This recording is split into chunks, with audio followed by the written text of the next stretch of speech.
Welcome back, everybody, to the Feminine Leadership Summit. I'm really excited to introduce you to our guest today is Nadine Lee, and she is a Tantra yoga teacher and a feminine embodiment coach. She lives on the tropical island of Bali and has devoted her life to deep soul transformation.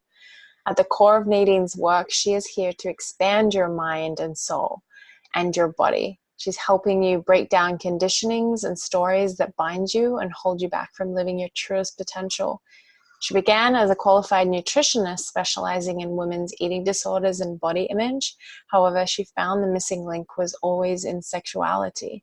So for the last 9 years, she's been devoted to transformation and has apprenticed with shamans, tantrics, tantrikas, and spiritual teachers. Nadine's passion lies in empowering women back to self-love, honoring the natural cycles of life and nature, breaking down sexual and societal conditioning of the mind around taboo topics like menstruation and sexuality. And Nadine believes that when we bring consciousness to such natural bodily functions through ritual and reverence, the essence of Tantra begins to naturally awaken in us to our own power, a depth of understanding to ourself beyond the physical, back to our innate feminine wisdom. Welcome, Nadine. It's an honor to have you. Yeah, thank you for having me. Feels good to have another Aussie sister here. Yeah. So for anyone who doesn't know your work, will you just share a little more about kind of your personal journey of how you got to do the work that you're doing? Yeah, I mean, I share a lot about it through my website and my bios and stuff, but essentially what's really drawn me to working with the womb essentially and that portal was, through my own journey of having an awakening, a Kundalini awakening at a young age of 14 and really leaving the body for a good 4 to 5 years. And so when I discovered Tantra and yoga in my early 20s, this was like the missing link, and it was like the key to really embodying what I was shown in that Kundalini awakening process of opening up to the higher realms. And it's all well and good to be up there, but then we have to bring it back into the body. And for me, it was like the womb was the portal for that, and anchoring into that feminine portal of embodiment, and through that, anchoring into the earth and awakening our creativity so we can express what comes through our divine higher self in the physical, tangible 3D reality that we're living in as a human. So I'm really passionate about, helping other women really reconnect to the womb as a portal for that, but also, just all the other benefits that when we tap into the womb, that just naturally occurs. So it's awakening our creativity, becoming more embodied, feeling more, sovereign and in our power, fully anchored in our power center, and freeing ourselves from, the fear, guilt, and shame that gets stored, and all traumas that get stored in those lower chakras, so our life force can move freely through us, which is essentially what we're here to do, and be a clear channel for spirit to work through us and create through us. So it feels like it's been the missing link for me, and such a critical piece for so many women that I've worked with over the years. Powerful.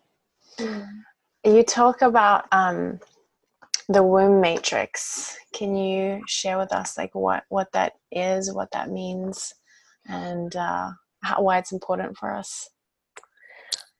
Yeah, I mean, I guess the womb matrix, for me, it feels like it's connecting to the matrix of the physical womb, and then the conscious womb, and then the earth womb. So it's almost connecting to the upper world, middle world, our womb portal as the balance point for that, and then the underworld, the feminine realm. So if you look at it from a shamanic perspective, it's balancing the upper world, lower world, underworld in the womb space as that balance point, and also that matrix of wombs, so the web of wombs that connect all women, so all our wombs are connected as one. you know, portal of creation, Mm. and the importance of really tapping into that and embodying that as women. Mm. So, yeah, these taboo topics of menstruation and sexuality are so powerful to be a woman speaking about them in the world, for one. So I just really want to acknowledge you for that, and dive a little deeper into like menstruation. I know that that's like a huge realm that you explore and teach on, and we've been so disconnected as women in society around that. And that, you know, that it's actually something that is powerful and sacred to our wholeness as women. Yeah. So I'd love you to just share about kind of your journey with reconnecting with the power of your menstruation, and why other women, you know, need to do that also.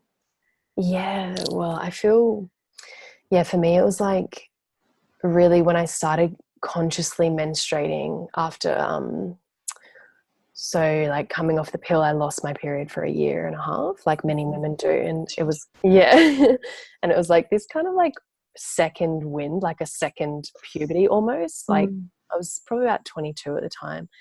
And it was like really, so not having the period for like that year and a half really made me miss it and really question, like, you know, what does it mean to be a woman, like from a more mature space, I guess. And it was like a second initiation, like, but this time more of a like conscious initiation into my feminine. And and when it came back, it was like a full celebration, and I really appreciated it because it was gone for so long. And you know, when something's missing, you kind of like appreciate it when it comes back to you, understand it deeper. And and I just feel it was really, it's been like the critical point of just my life, like connecting to the menstrual blood and working with the natural cycle. Like, so aligning my life with my menstrual cycle has just been like key to everything, because it feels like balancing out everything. Like, so living in alignment with like the four rhythms of nature and with the natural cycles of the hormones, as opposed to going against it, like living against it in this more linear, you know, way that we do in like patriarchal society, like where it's just constant go, go, go, go, go. Whereas the feminine, you know, is more cyclical, like our hormones literally go like this, whereas men's are like more flatline. And so like really understanding that, and then starting to really just experiment on myself, really just came through like working with my own menstrual cycle, and then like doing rituals intuitively with the blood. And it was a very magical time. I was living in Byron Bay at the time, and I was like in the forest, and everything was coming really intuitively around this work. You know, I was very in alignment with nature, like living in a cabin, you know, in the forest for like a year.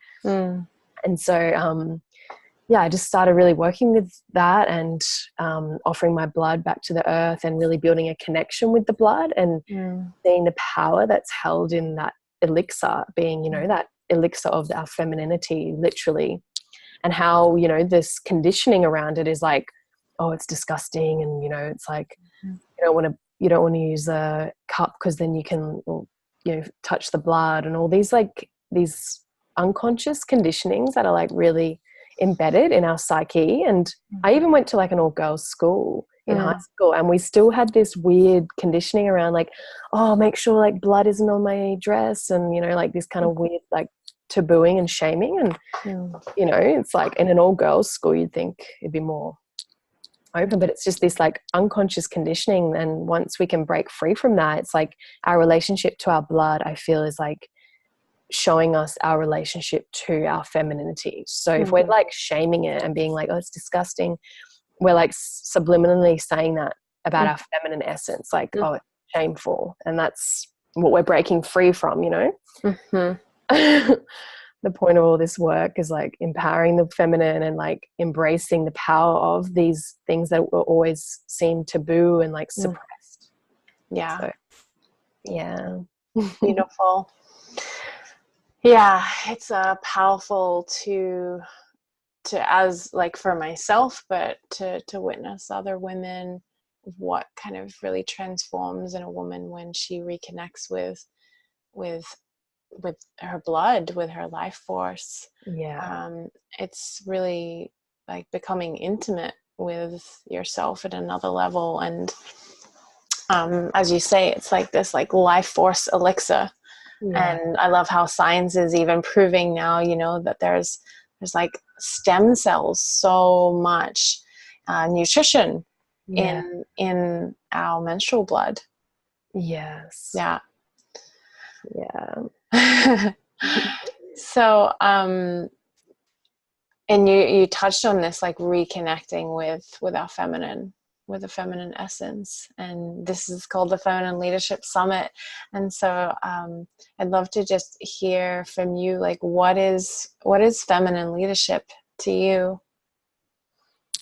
Yeah. So for me, it feels like it's a whole new realm because, what we've obviously seen is masculine leadership and even women leading in a masculine way. And it's like, Mm, how do we lead from the feminine? mm, And I feel it's like, it's heart based as opposed to mind based. So we're like creating from our hearts and our wombs mm, connected, those two portals. So like our womb is that creation portal and it's in alignment with our heart as opposed to, a mental mm, construct. mhm, And when things are created from your heart and from source, mm, it's effortless. There's no hustle, there's no like grind. It's like it's working with our natural rhythms and working with our menstrual cycles as well as like incorporating that in business. So, not like constantly in yang. We need to take that time to go into yin to receive, the inspiration and the creative downloads that want to come through us. And then when we're ovulating, when we're most yang, actioning from that place, as mm, opposed to constant yang. And, this dries up our ovaries as women. And I feel it's like, yeah, it's this new paradigm of community and, yeah, collaboration and based on the feminine principles, mm, that circular motion, not like hierarchical, mhm, or like that paradigm that's kind of served up until now, but things are shifting around and it's mm, based on this cyclical circle way of collaboration and using like, seeing in a group everyone's skills and like finding where we can all work together as opposed to like, the whole like guru complex, like one person at the top or like mm, CEO and then like everyone worships them. It's like, no, let's like bring everyone together and mm, bring each other greatest potential out mm, as a group, as a collective, as a community. mm. Yeah, beautiful. Yeah. And just like really hearing and seeing the link, with reconnecting with our natural cycle, with our menstruation, with our feminine energy, that that empowers us to create this new paradigm of leadership that's Yeah. more aligned and in tune and listening to the natural rhythms and wisdom of our body. Yeah. I'd love actually to go a little deeper into even just like the cycles, the 4 cycles that we have through the month and with the menstruation. Yeah. Because I think that like it's something that we're not even really taught, Yeah. and we're not really intimate with as women. Mm. But it gives such like a beautiful map.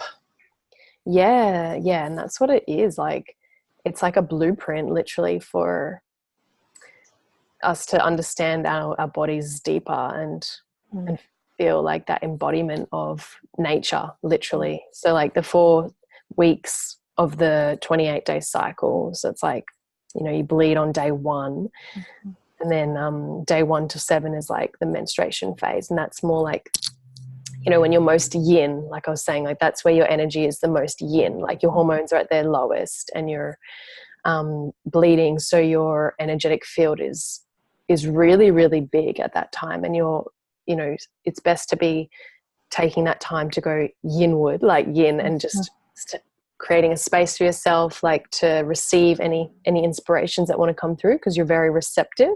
Mm. as opposed to like going out and, you know, like going social. It's like, no, your body wants to be receiving in that time, the yin principle. And yeah, using that with business, it's like what creative inspirations want to come through. We need to be quiet and listen to those things. We need to create that space. And that's the best time to do that.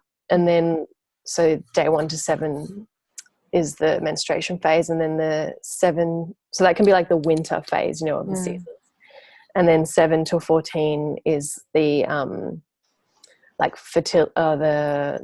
the week of like spring. So it's like when your hormones start to pick up a bit. So they flatline and they start to pick up.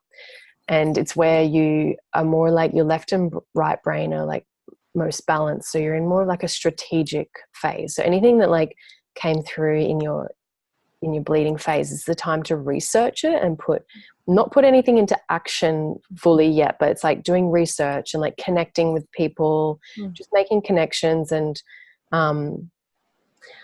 yeah, utilizing that week in that way. And that's the and then that's leading up to day 14, around 12 to 14. That's when you're ovulating. And this is like, when you're releasing the egg, and so your hormones come up to their peak of the month, and that's when you're in your most yang energy.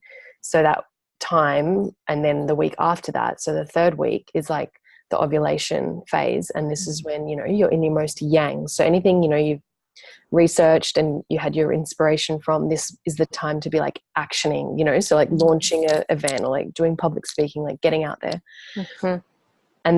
And really riding that wave, because it's like you've got so much energy, like your hormones are just pumping and like you're just on fire. And then after that, so that's like the summer phase. You can imagine obviously the sun is out, you're out in the world. And then so if you don't get pregnant, obviously the hormones drop really radically, actually, and that's the 4th week, just before you bleed. And this is what they say is like the premenstrual week, but it's actually, or like premenstrual syndrome, but it's not a syndrome. It's just like that's another misconception. It's like the most powerful week, because it's this chance where we get to so as the hormones drop, the uterus lining is dropping and shedding, and then any emotions that have been stored in the womb, in the cells, are coming with the shedding of the womb. And then energetically things are shedding, and emotionally you're shedding. So this is like such a powerful time for a shamanic death and rebirth, literally. So if we ignore these emotions that come up and the pains that come up, then it's just going to suppress.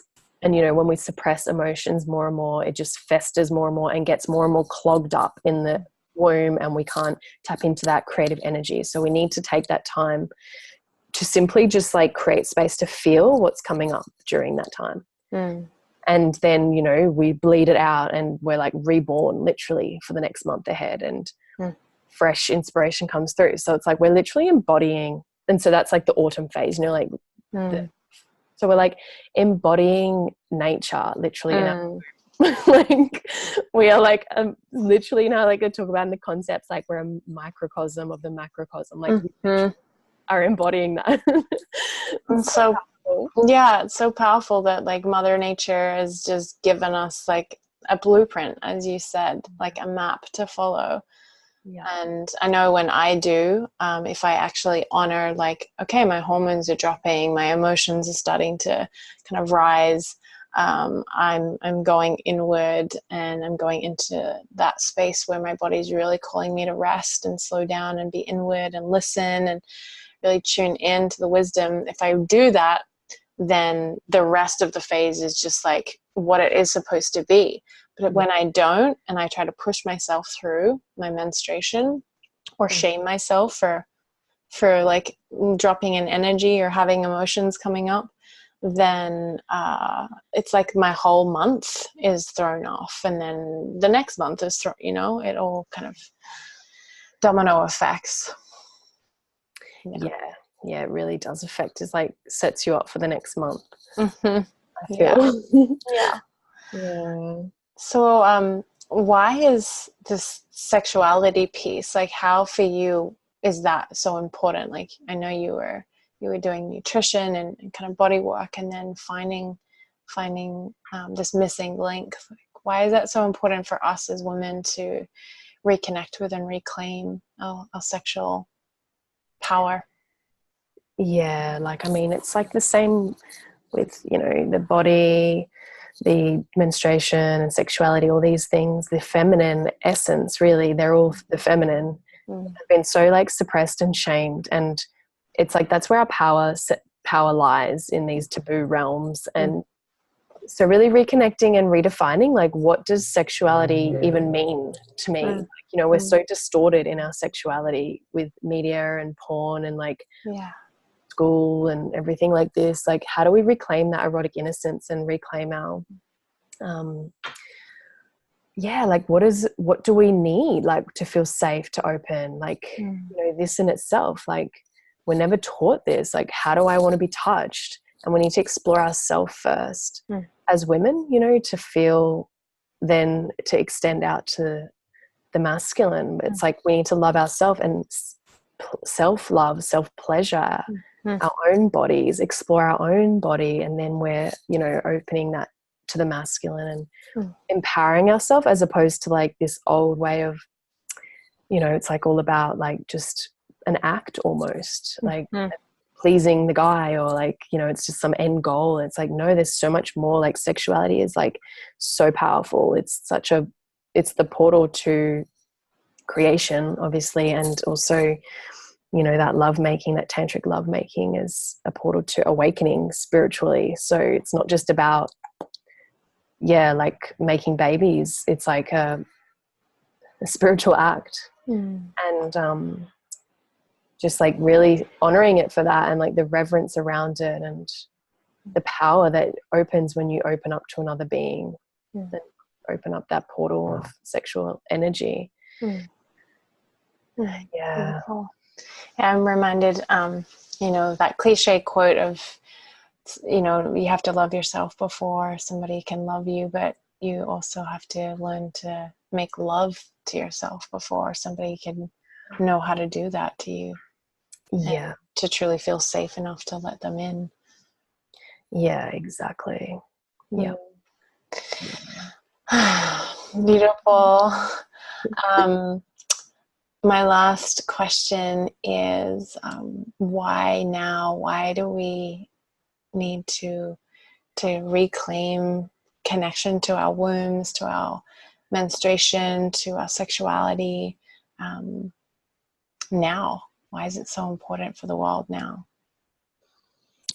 Yeah, I mean, I just feel like it's the balancing of the polarities, you know, like we've been in the masculine, predominantly that polarity, for many years, and now it's like the feminine polarity is rising up, so we can come into balance. That's on, you know, the collective, but we need to do that within ourselves. So it's the feminine energy within women, but as well as in men, you know, it's within all of us. Just to balance, to bring us back into harmony, you know, connecting to the earth. We've been so disconnected from the earth. That's the feminine. And then we can feel more integrated and wholesome beings. So as we move into this new age, it's essential. Thank you so much. Appreciate you. Yeah. And I know that you have a gift to share with everybody so they can go deeper. Yeah, so I've just I'm sharing the menstruation magic ebook that I wrote that a few years ago, and it's just like detailed info into like the 4 phases. It's got info about ritual, even things like, you know, the understanding like our yoni and like our womb, like where everything is, you know, and the anatomy and the science behind it, as well as the spiritual and ritual side of it. So it's like a full spectrum, like guidebook that I feel every woman should have access to. Yes, awesome. Such a beautiful gift. Thank you so much. You're welcome. So I'd love to hear from you what comes up for you. We would love to hear. And I just encourage you and invite you to kind of self-inquire, maybe place your hands in your womb and reconnect to this power center of who you are as a woman. We'll see you tomorrow. Thank you. Thank you.